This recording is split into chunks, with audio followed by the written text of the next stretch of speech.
আসসালামু আলাইকুম। আপনি নিশ্চয়ই মামা। আপনার ব্যাপারে অনেক কিছু বলেছে। আর আপনি মামি। বাহ, বেশ মিষ্টি দেখতে তো আপনি। আর যদি ভুল না করি আপনি ছোট খালা। আর তবে আপনাদের সবার মধ্যে আমার ফেভারিট কিন্তু আপনাকে কিন্তু আমি নানু বলে ডাকবো না, আমি আপনাকে ডাকবো নানু ভাই। আচ্ছা, শুভ কোথায়? শুভকে দেখছে না? শুভ, শুভ, এই এই গুনগুন, ছেলেটা কে রে?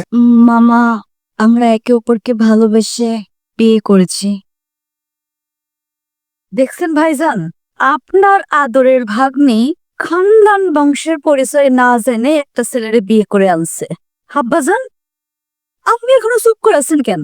আপনি কিছু বলেন না কেন? হ্যাঁ, ঠিকই তো। তুই এই শুভ কাজটা একা করলি কেমনে?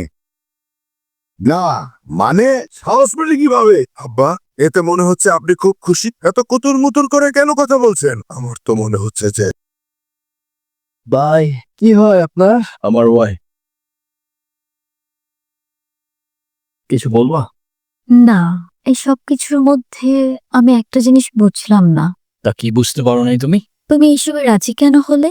এত বড় রিস্ক যদি কেউ জানতে পারে তাহলে তো তোমারও তো একটা জীবন আছে। তোমার ভয় লাগলো না? আমার জীবন তো রিস্কের উপরেই চলে। আর তাছাড়াও সবার লাইফের পূর্ণতাতেই তো কারোর না কারোর একটা ইম্পর্টেন্ট ক্যারেক্টার থাকে। তো কে জানে, হতে পারে খোদার তরফ থেকে তোমার লাইফের সেই ইম্পর্টেন্ট ক্যারেক্টারটা আমি। হতেও তো পারে না?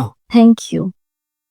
তোমার মতো মানুষ তাকদিরে থাকলে হয়তো জীবনটা অনেক সহজ হয়ে যেত।